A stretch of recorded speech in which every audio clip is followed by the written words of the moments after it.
Guys, paano nga ba natin i-lock ang ating messenger? Ayan, na hindi na kailangan ng app lock, ganon. Panoorin nyo to guys, yung tutorial kung paano natin siya gagawin. Una, pupunta tayo sa ating messenger. And then, pindot natin yung tatlong lines sa taas. And then, pag napindot natin yan, napindot natin yung settings. At pag napindot natin yung settings, scroll lang natin guys, makikita natin dyan yung privacy and safety. And then, pindot natin yan. Pagka pindot natin yan, makikita natin yung app lock. I-on natin yan guys, kasi naka-off siya. Yan yung bagong update ni Messenger. Ayan, so pindot natin yan guys, i-on natin yan. Ngayon, pag i-on natin yan guys, manghihingi sila ng PIN or yung biometric natin. Ayan.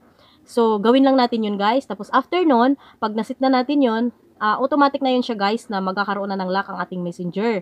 At pag inopen na natin siya guys, ang ating messenger, ganito na ang mangyayari sa kanya. Nanghihingi na siya ng PIN or yung biometric natin para ma-open natin yung ating messenger. So sana nakatulong tong video na to guys. Please share this video and follow for more. Bye and God bless!